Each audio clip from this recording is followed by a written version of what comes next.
freak. You know what this is. I don't even need to do an introduction. Today I'm joined by Terry from London. How are you doing, Terry? I'm good, mate. But it's a shame you didn't do the proper introduction, Russ. The new fans need to know who you are. They see the face, they see the $1 million sunglasses. They think they know who you are, but they don't really.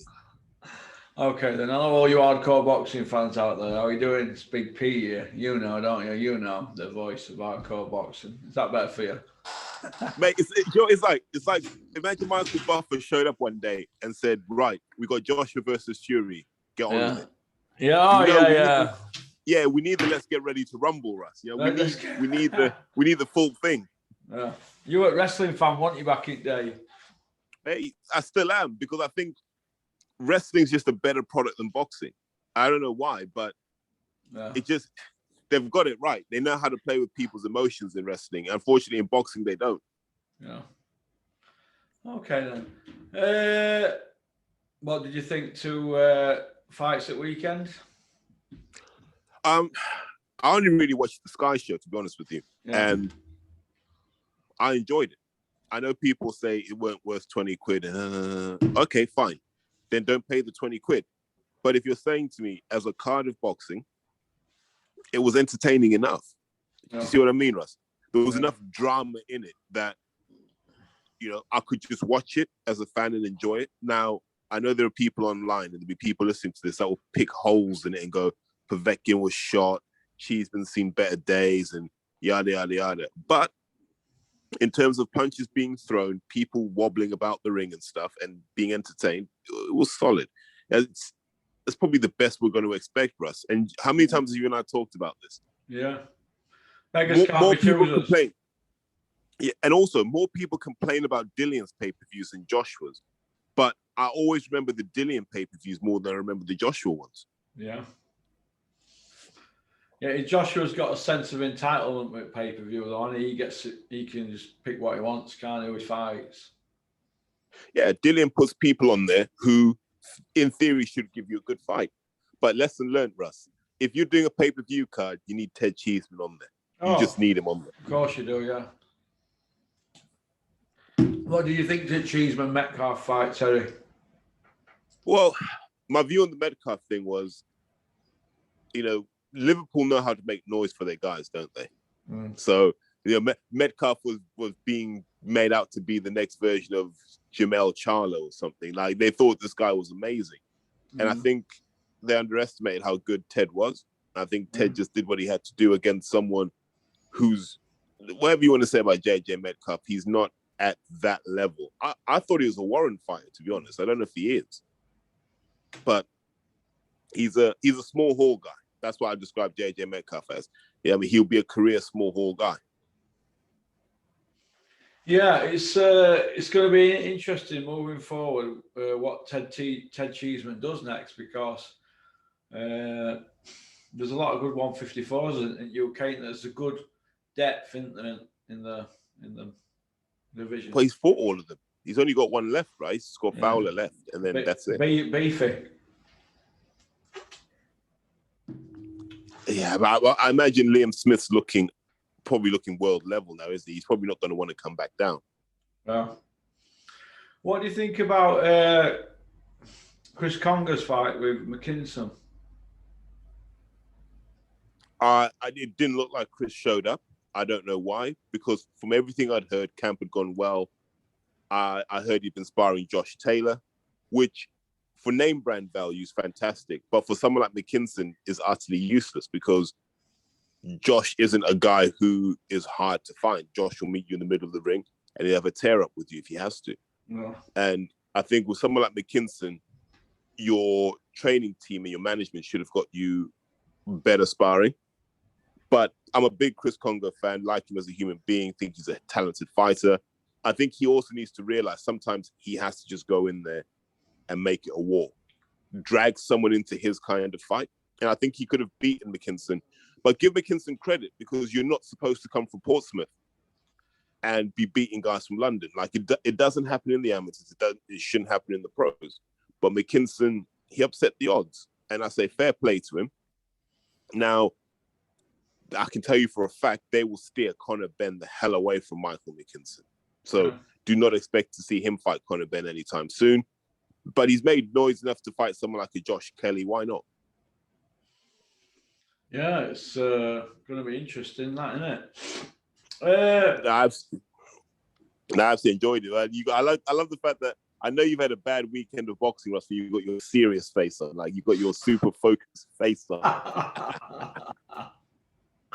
Yeah. What about Kulmani Baker? What do you think to that? So Yusuf Kamari he's a kid I've known since the amateurs. I remember he used to box for Neasden back in the day, and we use the same commercial gym, although we don't really bump into each other very often. I mean, I think he normally arrives as I'm leaving, but through that I've seen a lot of the work he's done. So he's been training solidly, Russ, for a year. Yeah. Solidly. So he was out in Portugal with Dillian before the first Povetkin fight. Came back, worked his nuts off here, then went back out again for the second one. He's put a lot of work in, and I'd like to see Yusuf kick on now because he drew for the English. I don't know what weight it was, super feather. He drew for the English title with Liam Dillon a while ago. Yeah. But he's better than that. And the thing is, he's still learning. And I think once he gets that refinement and that polish to what he does, he'll be a decent fighter. So I've got a lot of time for Yusuf Kamari. All right. Campbell Hatton, what happened? I think a 20-year-old kid with a slightly below reasonable level of amateur experience jumped in there. Like, you got to remember, Campbell Hatton's not his dad. He didn't come from the belly of the beast. You know, he came from relative affluence and privilege, and that's what his dad fought for. Yeah. He's young. He's 20. He looks like he's probably 18, to be honest with you. He hasn't got that physical maturity that you should probably have at 20. But you got to give him a couple of years, I think. Same thing with Conor Benn. We're going to watch these kids make mistakes on TV. Now, should we be paying to watch him make mistakes on TV? That's a different discussion. I don't think you should. I'd like to have seen him, actually. I think if Ricky had been smart, he'd have just said to Steve Wood, can you look after my lad for his first 5 fights? Then we'll bring him on. Yeah. Because there aren't that many slots available right now, Russ. I know, yeah. Because of the lack of crowds. So we need to be making the most of them. And I don't know if Campbell Hatton's a priority, but it goes back to what you said before, Russ, about the circus thing. If we're just going to be chasing views and subscribers and social media attention, guys like Campbell Hatton will be boxing a lot more. And all they'll do is they'll start searching around for anyone's kid, I mean, who's an amateur or pro, and then find a connection with the old man and then just get him in there. That's all they're going to try and do for now. Yeah. All right, then. Eddie Hearn afterwards, after the big build-up, they had documentaries done about him and following Campbell Hatton around with cameras. They give it all that, and then Eddie Hearn says it's baby steps, outside the ring after the fight. So what did you make of that? But you know what Eddie's like, Russ? He'll say anything in the moment. What he said yesterday doesn't matter. What he says tomorrow doesn't matter. And it's on boxing fans to just stop believing it. I don't believe a word he says. And the reason I don't believe a word he says is I understand how hard it is to be a good pro. And look, young lad Big Steph got knocked out on his debut. This sport's not a joke. Yeah. So Hearn sometimes needs to wind it in. We know what's happening with Campbell Hatton, but we didn't need all those build-up documentaries and stuff. Yeah, come on, man. We don't care. We just care about what he does in the ring. Then we want to know the backstory. Do you think you were found wanting Campbell Hatton on night, Terry? Nah, not really. I think he's got time. We've got to give him 2 years before we judge him. Yeah. Yeah. All right, then. Fabio Wardley. I thought Molina threw himself to the floor. It was absolutely disgraceful performance by Molina. I don't think that's got anything to do with Fabio Wardley. I don't think he would have been aware. I don't think he was in on it. But as soon as Molina found himself in a position where he could just throw it, he threw the fight, in my opinion. I'm not saying it's a fact. From what I saw, that was a very soft way for him to go out. Like, it was almost like he got hit by Ernie Shavers, the way he reacted. Yeah. And then he rolled around for a 10 count and then got up and started bitching and moaning towards the referee about being hit on the back of the head. And look, Russ, how many times do we have to have this guy come over here and pick up these silly little paydays while conning the fans? There's a guy that we're complaining about Campbell Hatton, Russ. Get rid of Eric Molina. Molina's a guy that shouldn't be in the sport anymore because he's swallowed it in every fight pretty much. As soon as he's lost interest and he doesn't want to take any punishment, he just falls over. Do you remember when Eddie said, Eric Molina's really up for this, cool, because I've got a squeaky bum, before Joshua fight? Yeah. Unbelievable, wasn't it?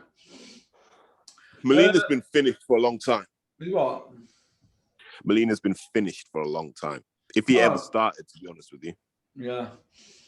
The main course then, Dillian White, the body snatcher, against Alexander Povetkin. What did you make of it? Mate, it looked like Povetkin had just come out of Ward 17 FRG, whatever, man. It literally, I wouldn't be surprised if there was a drip in the changing room. He looked terrible. And, you have to be honest, Dillian trained for the best version of Povetkin. Yeah. Povetkin didn't bring that on the night. He looked like he was still suffering the after effects. And like I said, one of the consequences of that, Russ, usually is when you're on this medication post-COVID, you can't have your usual recipe of fruits, nuts, and juices. Do you know what I mean? Yeah, I know. Spinach. Yeah. You can't have your can of spinach every day. So I think what we saw, Russ, was what happens when a 41-year-old jumps in the ring without his cans of spinach. Yeah. Didn't look right, did it? Now, if you were able to take all the spinach away from everyone in their 30s right now, we'd have a completely different heavyweight picture, completely different heavyweight rankings. Yeah, that's just a fact. What about the performance of Dillian? Best he's looked. I liked everything I saw about Dillian. Patient, worked behind the jab, still got that wild right hand, but he's added a straight right hand to that as well. So there's variety there. So I like that. He's still got the left hook to the body if he needs it. He's, as weird as this sounds, and I know the guys listening are going to go, I don't believe this. He's starting to look more complete as a boxer now. His feet will always be a problem because I don't think he's the most coordinated of guys. Yeah. But he seems to have mastered the ability, Russ, to do what his trainers want him to do. And that's what he can do right now. Yeah. Do you feel that, with Dillian, he's 33 next week and he's basically at his peak now then? Yeah, this is his time. It's difficult to test because not since Chisora have we seen him in with a guy who's like him. Do you see what I mean? Yeah. He hasn't been in with a guy who is big, strong, got a chin, will stand in the pocket with him and have a little dance. Someone like a Luis Ortiz. I think if he fought, but Ortiz, he's not getting any younger, but you want someone of that sort of style and, substance. Maybe even a Parker rematch if he beats Chisora, where we just see Dillian go into the trenches with this new style of his and just see how much of it holds together. Because I'd honestly like to see him fight for a world championship. Yeah. What next for Dillian White? He wants Trevor Bryan. Eddie Hearn wants Deontay Wilder. What do you think, Terry?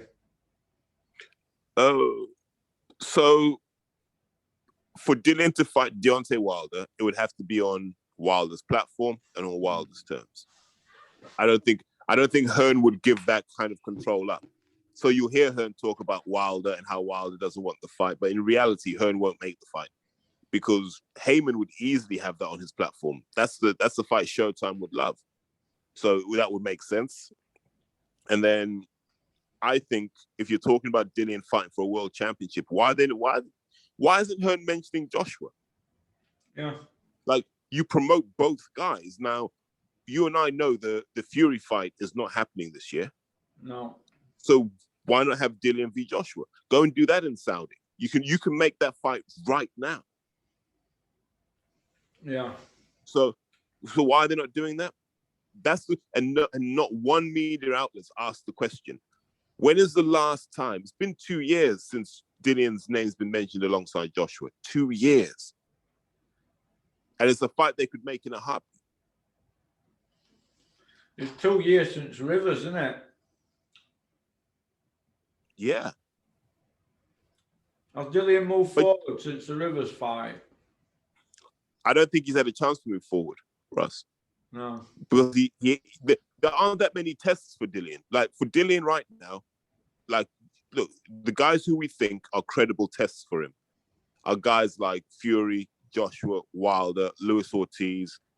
I'm going to put Otto Wallin in there as well, because I still think people are underplaying how solid he is. And people will laugh when I say this. What about Charles Martin? When's he going to get his thing? When's he going to get his airtime? Because he's worked his way back up the ladder. Yeah. That's an easy win for Dylan, though, isn't it? Well, no, it's a win. I don't know if it's an easy win. Yeah. Otto Wallin's not bad, is he? No, southpaw, active, big, strong. He can do something, but that's what you're kind of looking at. But I don't know, Russ. If you've looked at the world rankings for boxing, it's an absolute shambles. Like, you got guys like Dempsey McLean being ranked in the governing bodies where Hughie Fury's not ranked, and you're thinking, we don't even know who Dempsey McLean is. What about Trevor Bryan? His name's been bandied about by Dylan, hasn't he, and his team? I don't think Don King would have. I mean, Don King's he's not stupid. He knows he wants Trevor Bryan for Joshua. That's it. He's not trying to. You see what Eddie tries to do is he tries to use Dillian to knock over certain people so they don't get the Joshua payday. Yeah. So Dillian's almost like he's like the, what you call it? The Panzer division, right? He's like the tank regiment. He just goes and clears everything out. So Joshua can just come in and there's not much threat left. Yeah. Yeah, it's going to be interesting. What do you make of Nick Webb's performance? I thought it was another Nick Webb performance. Like, Nick will always blow hot and cold. You know, if Nick hits you, you're finished. Like, there's no question about that. If he hits you with that right hand, you're finished. He hits you with that left hook, you're finished. But it's about getting him in a position where he can do that every fight. I think it's boiling nicely towards him and Fabio Wardley having a bit of a dust up. But just pause for a second, Russ. How are we in a position now where we're rating Fabio Wardley higher than we're rating Nathan Gorman? I don't know, mate. But we are, right? Yeah. Like, people, if someone said Fabio Wardley's fighting for the British, you wouldn't argue. No. We haven't even said we want to see Nathan Gorman fight for the British. That's crazy, isn't it? It is. What do you think of Dave Allen coming out of retirement? Please don't. Could he go through all that coming back stuff and media again, or do you think his 15 minutes is up? Well, Russ, for me, retirement should mean retirement. I genuinely want governing bodies to start saying, once you're out the sport, you can't come back. Because too many people just kind of go, I'm retiring. And, you know, they love the attention that comes with it. And then they miss the attention. They go, I'm coming back. And I think as fans, we need to stop caring, number one. Number two, the governing body needs to just say you can't come back. Yeah. Do you think Dave will regret it? Is the mistakes that he's made in his career if he don't fight again? I don't know, Russ. Like, you know him better than I do. What I do know is I don't see him fighting for a world title. No, I don't. So what's he coming back for? Money. So called it can be, can't it, really? Because he hasn't won a belt yet, David, does he? Yeah. So for me, you're coming back, for a few paydays against people we don't know. If he was coming back... No, Ross, sorry. I was like, if he was coming back to say, right, I think I can beat Dillian, and there was evidence for that, then I might be persuaded. But you're going to come back, to fight Nick Webb again? You're going to come back to fight Fabio Wardley? You're going to come back to fight the Croatian guy, Artur Babic. Nah, you can stay at home for that, mate. I just don't want him to end up being like an Eddie the Eagle Edwards type of, character. Like Eddie the Eagle. I don't, because that's how I think it's going to end. You know what I mean, kind of thing. Do you? At the moment, he's got all of his faculties, all of his marbles. Yeah. Dave's got enough of a following. He could do anything. He could start making and selling boxing gloves, and he'd make a lot of money. So he's just got to find a way to turn the goodwill that he built up over the years into money. He doesn't have to box to make that money. Do you think that he could have been looked after and handled a bit better last 4 years?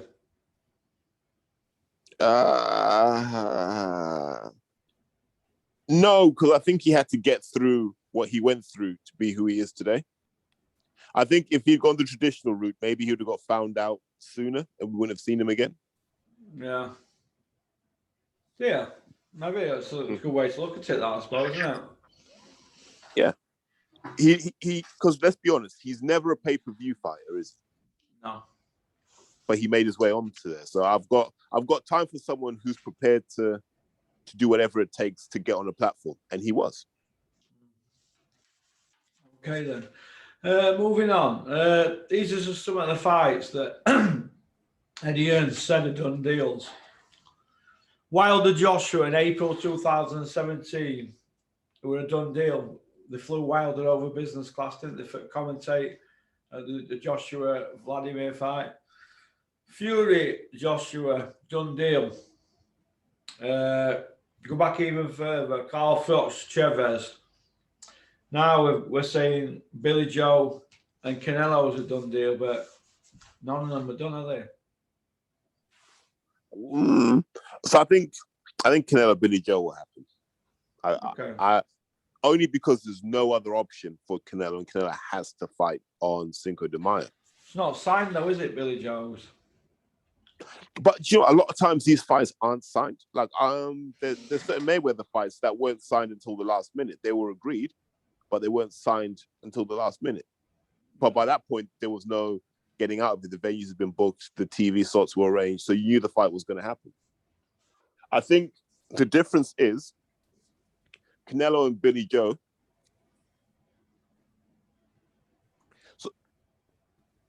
Sorry. Just got to interrupt it there. So I think the difference is Canelo Billy Joe is a fight that both guys have been preparing for. Fury v Joshua. I don't know. We're seeing all kinds of kidology at the moment, aren't we, on the Fury Joshua front? Fury saying he's not training, then he's putting up pictures of him looking skinny. Then he's like, is he training? Is he actually ready? But then we're not seeing the sparring partners and so forth. So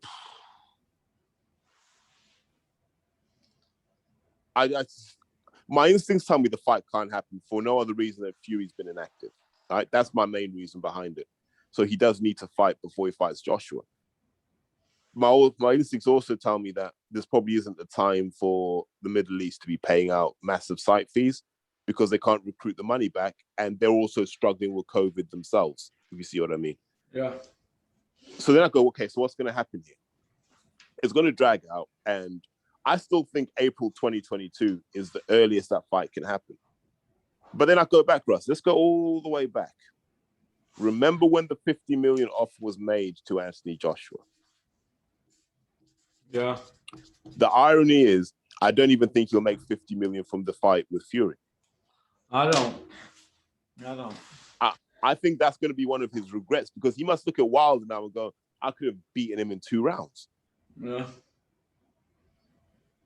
But he didn't want it, did he?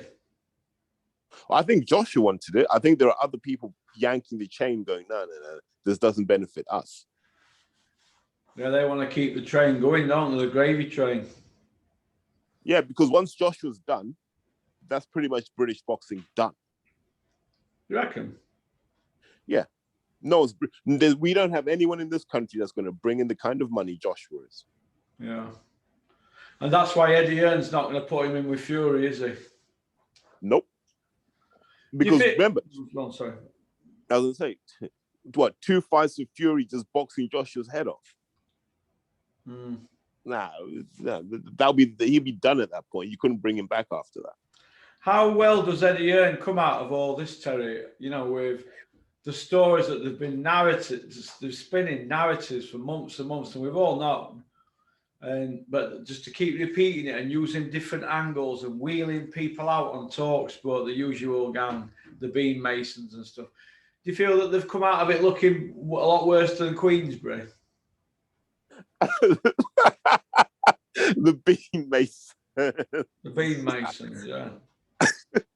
I'll be honest, right? It's on people to just tune out. Like, the problem we have in boxing at the moment is Hearn puts out a tweet saying, yeah, everything's agreed. And about 1,000 people jump on and go, oh, Eddie, I love you. You're amazing. You're this, you're that. And these are people that don't even know what the hell they're talking about. Now, I think everyone in boxing needs to just tune out of IFL and all these other channels. We just need to stop listening to them because they don't do anything for us, right? And once we silence those outlets, once we step away from those outlets, then they'd be forced to be more like you, Russ, and come out and tell the truth. Yeah, maybe. Because that's how IFL started. IFL, there were some pretty raw and entertaining interviews until Hearn figured out he could just say what he wanted, unchallenged. And so he could go out there and twist the truth. He could play around with facts. And in some cases, I'd even suspect that he was lying. Yeah. But he doesn't care because you don't watch an IFL interview twice. Do you see what I mean? Yeah. Yeah, it's you know where way boxing is going now. All these people wanting exhibitions and that. Do you think that's going to take money out of the sport, the proper fights sport kind of thing? Are the fans not going to have any money left for these shows when they're spending on exhibitions? Mate, when have we been getting proper fights? The reason why these exhibition bouts are so popular, Russ, is I get Mike Tyson versus Roy Jones, 2 guys who have proven themselves as fighters, right? Yeah. I'd sooner watch that than Canelo versus Yildirim, for example. Yeah. That's boxing's problem. Yeah. If you told me now Calzaghe and Froch were going to go at it, and I had a choice between watching that or watching Chisora Parker, I'd rather watch Calzaghe versus Froch, even as old as they are now. Yeah. Yeah, I see what you mean. We want real fighters who've been in wars consistently and gave us entertainment. They're the guys we want to reward. That's why this is all popping off right now. Oscar De La Hoya is going to come back and he'll probably do better numbers than most of the boxers who are active. Yeah. And then there's another element to it that people don't talk about, Russ. What's that? The average age of a boxing fan keeps going up. Yeah, I know that, from analytics, Yeah, we're not getting younger fans in. So the people who are paying for these Tyson fights are people who were Tyson fans in his initial run. So they're like, listen, I'll pay $40 so I can afford it now. I'll pay $40 to watch Mike again and have my nostalgia moment. I don't want to watch Hrgovic. Who the hell's Hrgovic? I don't care about him. But I care about Mike and I care about Roy Jones. Yeah. Yeah. Well, Chavez is on about coming back, isn't he? What? Senior or junior? Senior in an exhibition. He's a little, I don't know, man. He's a bit too old, surely. 58. Jeez. Yeah. Like Holyfield's a little bit too old. Like Mike Tyson's the oldest guy I'd want to see, to be honest with you. Derek Chisora training with Buddy McGirt. Yeah. Who told you that one? You. Like the things we see coming out the back of that Park Plaza hotel, eh? So why not? Like I just, so here's my honest view. I don't think you change Derek as a fighter. I just don't think there's anything you can add to Derek now. And I think he'll go through the Buddy McGirt process and he'll just realize I was better off with Don Charles and Don was cheaper. Yeah. Do you think Derek's got a chance in this fight against Parker, or do you think Derek's a spent force? It's all about the nutrition, isn't it, Russ? It's about what quantities of fruits, nuts, and berries, and the juices that you're able to consume. Juices. Yeah. If you can keep your calorie intake high, you can box like you're 25. So it just depends on how many bowls of, as you'd say, Russ, how many bowls of spinach you can consume. Yeah. Okay. Calla Sowland and Barry Hearn, is there a bit of corned beef there, or I don't know, there's something was said on social media, wasn't it? They stopped listening to Barry a while ago. But I can imagine he'd be a little bit jealous, wouldn't you? Well, Team Sowland, we always used to feel sorry for Sowlands, didn't we? Back in when Hearn was doing his thing, and we're like, Callie's just funny because we can make cocaine jokes about it, right? That's what we used to say. Mm. But now they partner up with one of the big sports marketing agencies. Well, they essentially got bought out, Russ. Who got bought out? Sowland got bought out. By Wasserman. Mm-hmm. So you look at that and you go, these guys aren't stupid. They understand that they can grow their boxing portfolio through this cross-pollination of names. Because I think they look after guys like Steven Gerrard and so forth, right? Yeah. So suddenly, if you're a Sowland fighter like Eubank Jr., they can bring you across so many different platforms that they can build you into someone of note. Like what Matchroom used to do with Sky. So if I'm Barry, I'm nervous now because I'm like, Sowlands. Sowlands might come looking for British fighters now and say, we're going to put on British shows. And if they've got that capability, is it that impossible to say that Sowlands might want to work with Sky in their own right? I don't know. Yeah, it's going to be exciting times ahead, isn't it? What do you think about DAZN and Sky? Where do you think it's going to end up? Do you think they're going to be at war in UK? In UK? Wow, I can almost see them teaming up. Yeah. Their footprints are complementary because if you're Sky, you're saying to yourself, the sports thing is costing us a lot of money and we're not growing with it anymore. We've got all the subscribers we're likely to get in the medium term, but we've got this massive overhead of sport. We can hive the sport business off to DAZN, partner with DAZN, so then you can get, for your Sky subscription, you can get DAZN into your TV. You see what I mean? Whereas DAZN then says, well, we can piggyback off Sky and get access to the 12 or 15 million subscribers and selling DAZN that way. Mm. So I can see there being there's a partnership in the UK that makes sense. I don't know what it looks like precisely, but they have complementary footprints, is how I'd look at it. Yeah. What do you see happening with Huey next? I'm going to say sorry to Peter Fury initially, because I know he probably listens. Huey's in the wilderness, and he needs a big win. He needs a signature win now. Now, where he's going to get that from, I don't know. But he needs a signature win. A win where we just go, do you know what? Yeah, that was a hell of a win.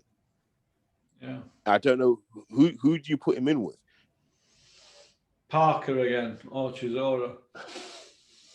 But they're not really, for me, they're guys that Huey should be beating on anyway. Like, we need someone that, a name that's scary for Huey to take on, like a Joe Joyce. Hergovic. Too new. Yoka.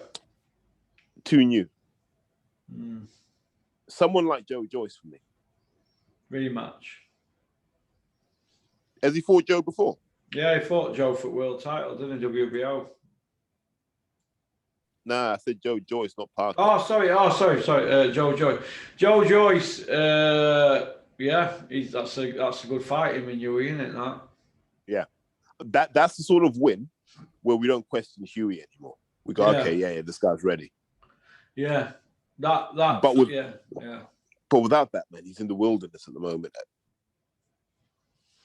Do you think it's just how it's panned out with pandemic, Terry? This you were being at wilderness, or do you think it's just bad luck? I think he's always had these problems because his time to really have nailed it was the Pulev fight.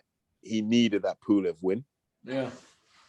And then when he didn't get it, you suddenly start to run out of names for him to get a signature win against. And then now he's got that cut issue where you look and go, is that always going to happen to him? Yeah. But I want him to do well. There's something likable about Huey. I don't know what it is. You just like him because he never gives you a reason to dislike him. You just like Huey Fury.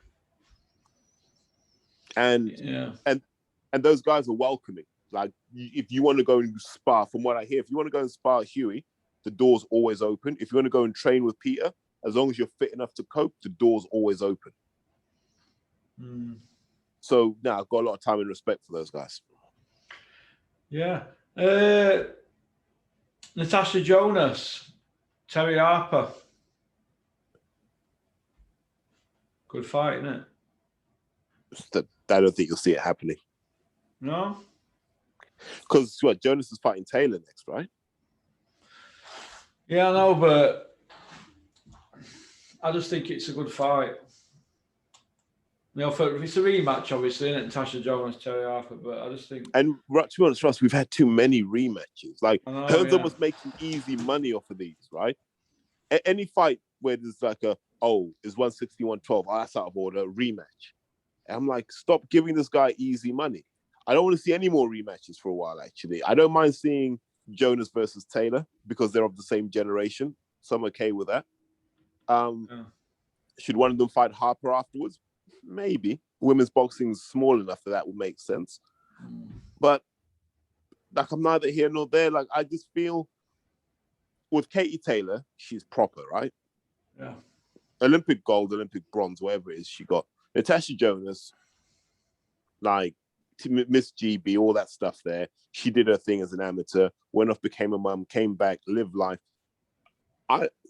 They're on a different level to me. They're proven. Terry Harper feels manufactured to me.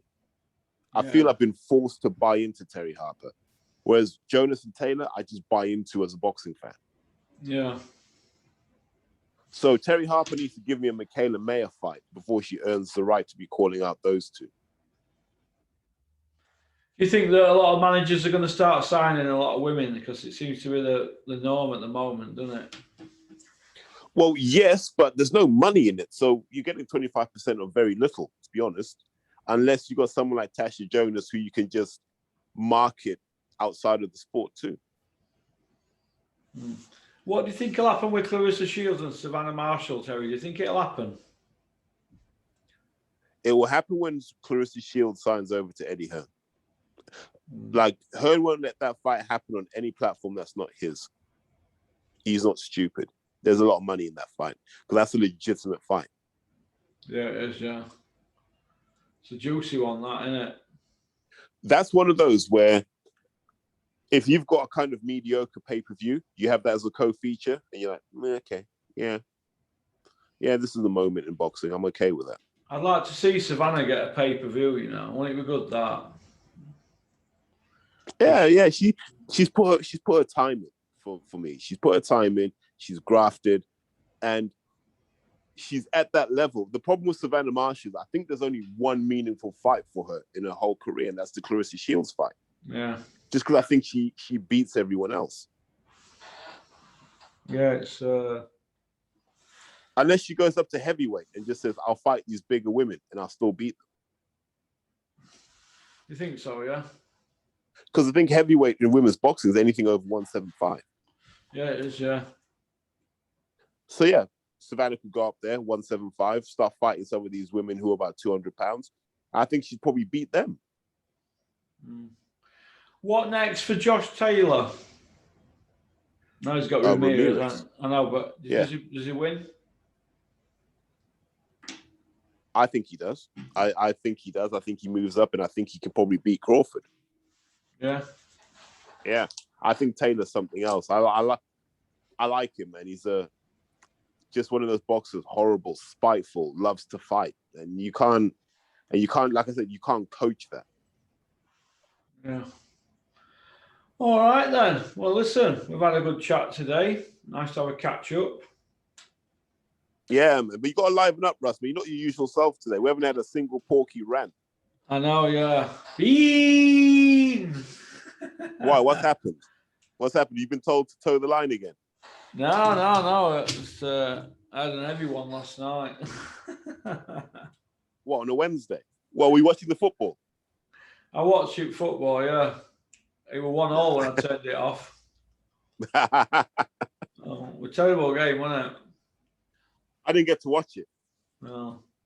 But from what I've heard, yeah, standard England performance, right? All that talent and absolutely no clue how to play football. I could only name Harry Kane. It seemed I don't know any others on Sterling. That's about it. So no, not Harry Maguire. Isn't he from South Yorkshire? Oh, he's Man United player, isn't he, Maguire? Yeah.